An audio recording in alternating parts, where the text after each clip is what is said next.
Assalamualaikum warahmatullahi wabarakatuh. Perkenalkan kami dari kelompok 4 dalam UAS Sosiologi Hukum yang beranggotakan saya sendiri Nur Musayyadah NIM 1921111073 dan di sebelah kanan saya Aprilia Kusumawati dengan NIM 192111097 dan di sebelah kiri saya Yunur Hidayah dengan NIM 192111082. Baiklah rekan-rekan, di sini kami akan mereview yaitu materi dalam mata kuliah Sosiologi Hukum dari minggu pertama sampai dengan minggu terakhir, yaitu materi pertama dan juga sampai dengan materi terakhir yang di sini akan kami review menjadi 3 pembagian, yaitu yang berawal dari Kak Wahyu, selanjutnya Kak April dan juga saya sendiri. Nah, di sini kami tidak mereview tentang book review karena sudah kami review terlebih dahulu pada saat presentasi sebelumnya. Jadi di sini kami hanya akan mereview tentang materi-materi. Baik rekan-rekan, silakan menyimak review dari kami dan semoga bermanfaat bagi kalian semua. Terima kasih.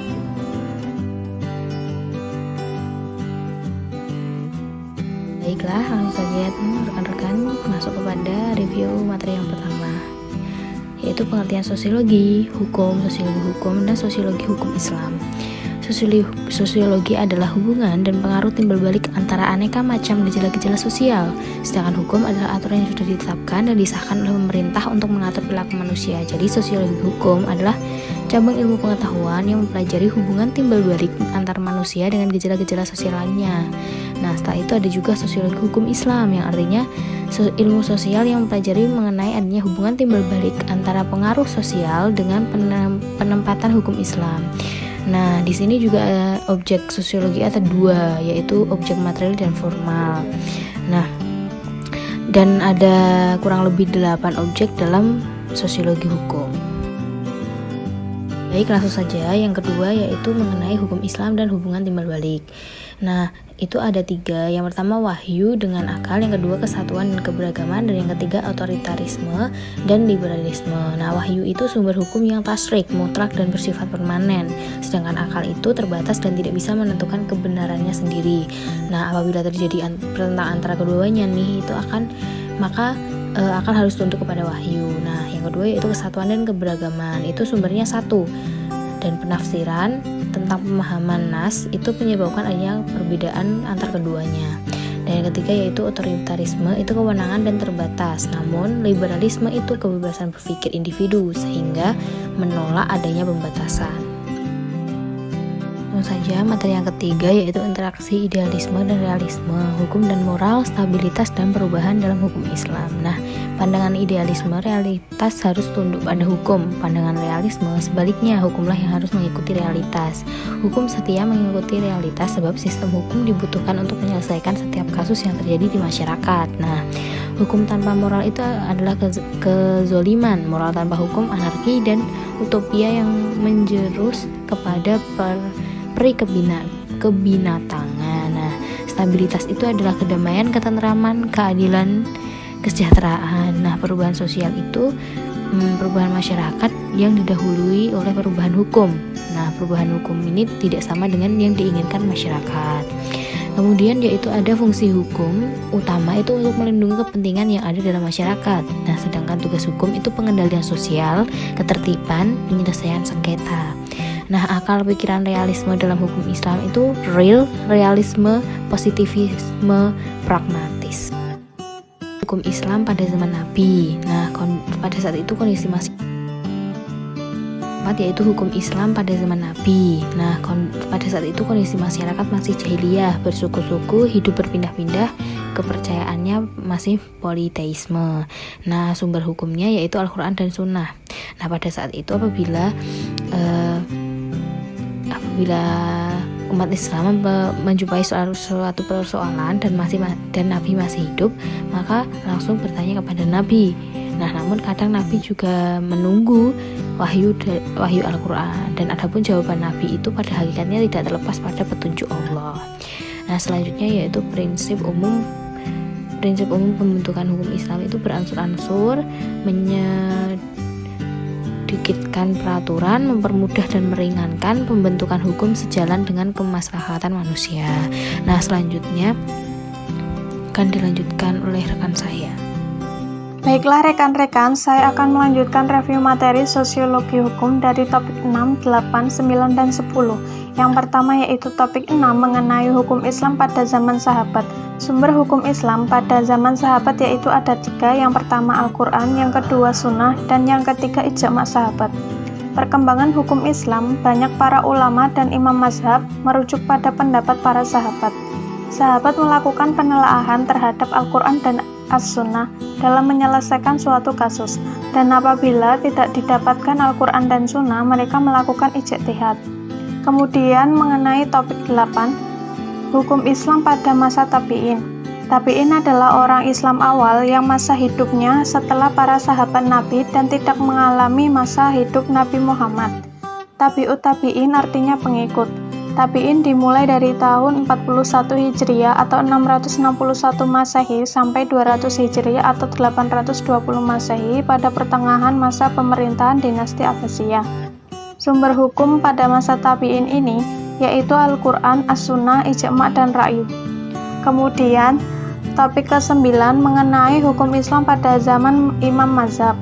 Mazhab sendiri adalah penggolongan suatu hukum atau aturan setingkat di bawah firqah. Kata mazhab artinya jalan yang dilalui dan dilewati. Periode Abbasiyah, masa kajian hukum Islam yang sistematis yang muncul berbagai mazhab hukum Islam. Yang pertama yaitu mazhab Hanafi yang bersumber dari Al-Quran, Sunnah, Ijma' sahabat, pendapat sahabat pribadi, qiyas, istihsan, dan urf.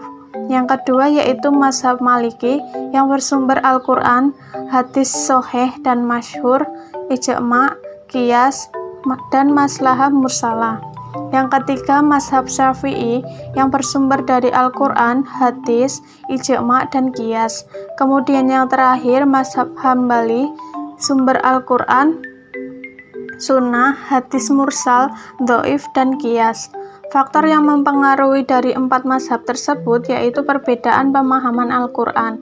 Sebab khusus mengenai sunnah Nabi Muhammad SAW dan perbedaan mengenai qawaid usuliyah dan fikih. Kemudian yang terakhir topik 10 mengenai hukum Islam pada masa taklid. Pengertian taklid sendiri berarti mengulangi, meniru, dan mengikuti. Pertengahan abad keempat Hijriah, akhir abad ke-13 Hijriah, para fuqaha tidak dapat membuat sesuatu yang baru untuk ditambahkan kepada kandungan mazhab yang sudah ada. Fuqaha memilih jalan taklid. Faktor munculnya taklid yaitu pembukaan kitab mazhab yang fanatisme, kemudian jabatan hakim, ditutupnya pintu ijtihad, terbaginya dualat Islamiyah, persaingan antar pengikut mazhab, dan pembentukan hukum dan ijtihad yang berbeda. Baiklah rekan-rekan, di sini saya akan mereview lagi, melanjutkan teman saya tadi, yaitu lanjut ke pertemuan 11. Di situ ada hukum Islam modern. Kapan ya hukum Islam modern? Hukum Islam modern itu yaitu pada tahun 1800 Masehi. Nah, peradaban modern ini ditandai oleh 2 ciri utama yaitu rasionalisasi dan juga teknikalisasi. Tumbuhnya sains dan teknologi modern diikuti oleh berbagai inovasi di segenap bidang kehidupan. Siapa ya tokoh pemikirnya? Nah, tokoh pemikirnya yaitu Jamaluddin Al-Afghani bin Safar Muhammad dan juga Muhammad Abduh, yaitu lahir pada tahun 1849 Masehi dan juga masih banyak lagi ya. Nah, pertemuan ke-12 kita ada interaksi antara hukum dan gejala sosial dalam masyarakat. Apa itu interaksi? Interaksi adalah hubungan timbal balik antara pihak-pihak tertentu. Ciri-cirinya yaitu ada imitasi, identifikasi, sugesti, motivasi, empati, dan juga simpati. Nah, fungsi hukum berdasarkan proses sosial itu adalah fungsi hukum sebagai pengatur, sebagai pengawas bila terjadi perubahan sosial, dan juga sebagai penyelesai masalah atau konflik. Pertemuan kita ke-13 kita membahas tentang hukum Islam dan perubahan sosial. Apa itu? Hukum Islam itu sumbernya apa saja ya? Yaitu ada fikih, syariah, dan hukum Islam itu sendiri. Nah, karakteristik hukum Islam itu adalah penerapan hukum bersifat universal, bersifat realitas dalam penetapan hukumnya, penetapan hukum berdasarkan musyawarah sebagai bahan pertimbangan, sanksi didapatkan di dunia dan di akhirat. Nah, hukum sebagai sarana merubah masyarakat itu ada beberapa juga. Yang pertama adalah hukum sebagai kontrol sosial, hukum sebagai rekayasa sosial, hukum sebagai social welfare. Yang ke-14, pertemuan ke-14 terakhir kemarin, kita membahas tentang faktor-faktor yang mempengaruhi keefektifan hukum dalam masyarakat. Yang pertama adalah kaidah hukum, yaitu memenuhi rasa keadilan, kepastian hukum juga. Nah, yang kedua, penegak hukum, yaitu integritas dan profesional. Dan yang ketiga ada sarana prasarana, yaitu adanya sarana berfungsi dan bisa dimanfaatkan. Yang terakhir yaitu kesadaran hukum masyarakat, yaitu SDM yang baik, tahu hukum dan taat hukum. Nah, setelah itu bagaimana ya usaha untuk meningkatkan kesadaran hukum? Ada beberapa loh. Yang pertama adalah pengetahuan hukum, pemahaman hukum, penataan hukum, pengharapan terhadap hukum, dan yang terakhir peningkatan kesadaran hukum. Nah, rekan-rekan, itu tadi yang bisa kami ulas atau kami review dalam materi kita pada minggu pertama sampai dengan terakhir. Nah, semoga rekan-rekan bisa memahami dan juga bisa mengamalkan ya. Jadi, apa yang kita dapat tidak berhenti di mata kuliah atau saat jam kuliah saja, tetapi juga bisa kita pahami dan menjadi ilmu ke depannya. Saya dan rekan-rekan saya memohon maaf apabila ada kesalahan dalam review materi ini. Sekian dari kami dan terima kasih. Jangan lupa untuk terus belajar.